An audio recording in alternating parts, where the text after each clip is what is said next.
दोस्तों, साल 2021 के जुलाई महीने में उत्तर प्रदेश के इस्लाम नगर का रहने वाला शरीफ रोजी रोटी की तलाश में पत्नी शबनम और 3 बच्चों को छोड़कर दिल्ली चला गया। बच्चों से वीडियो कॉलिंग में बात करने के लिए उसने अपनी पत्नी को एक स्मार्टफोन दिलाया, लेकिन उसकी पत्नी इस फोन में पॉर्न फिल्में देखने लगी, जिस वजह से उसके शरीर की गर्मी तेजी से बढ़ने लगी।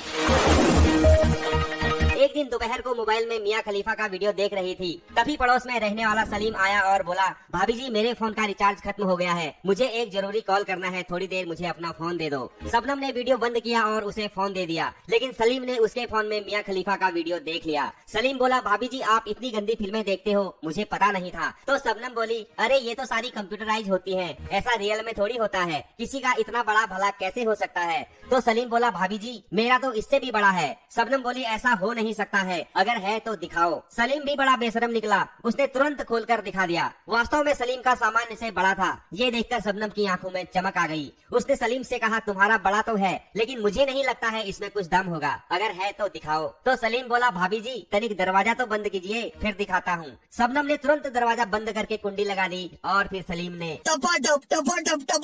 जब कुंवारे लौंडे ने 3 बच्चों की मां पर अपनी जवानी की पूरी ताकत झोंक दी, तो शबनम बिस्तर से 10 मिनट तक उठ नहीं पाई। दोस्तों, जब एक बार अवैध संबंध शुरू हो जाते हैं तो फिर तब तक खत्म नहीं होते हैं जब तक कोई जेल नहीं चला जाता है या फिर किसी की मौत नहीं हो जाती है।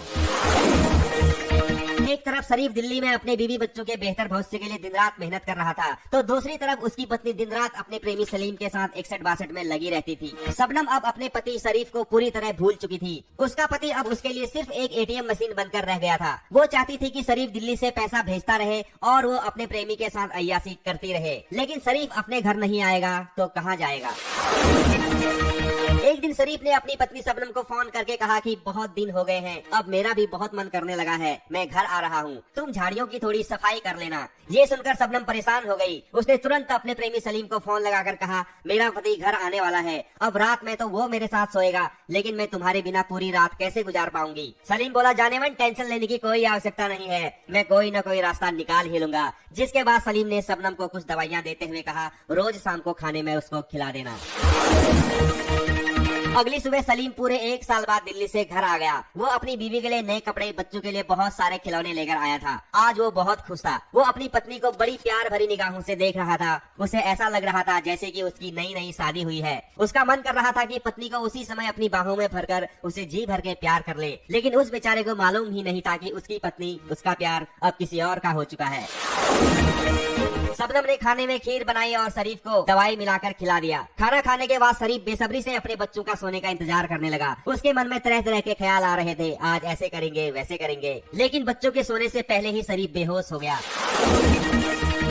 जिसके बाद शबनम ने तुरंत अपने आशिक को फोन लगाया और कहा, ये तो बेहोश हो गया है, तुम आ जाओ। सलीम बोला, आज रहने दो, आज रेस्ट कर लेते हैं, तुम्हारा पति भी घर आया है। लेकिन शबनम उसके बिना तड़प रही थी। उसको तो अब सलीम की बाहों में ही चैन आता था। जब रात भर उसे नींद नहीं आई तो सुबह 4:30 बजे उसने एक बार फिर से सलीम को फोन करा और जबरदस्ती बुला लिया। सलीम के पहुंचते ही शबनम उससे नागिन की तरह लिपट गई और अपने पति के बगल में ही प्रेमी के साथ। ऐसी आवाजें सुनकर बगल में लेटा शरीफ की नींद खुल गई, क्योंकि अब तक दवाई का असर खत्म हो चुका था। जब शरीफ ने अपने ही बिस्तर में अपनी पत्नी को पड़ोसी के साथ करते हुए देखा तो उसे अपनी आंखों पर यकीन ही नहीं हुआ। वो कुछ समझ पाता इससे पहले ही सलीम और उसकी पत्नी ने उससे दबोच लिया। शबनम अपने प्रेमी से बोली, अब ये हमारे बारे में सबको बता देगा, और वैसे भी ये कबाब में हड्डी है, हमारे प्यार को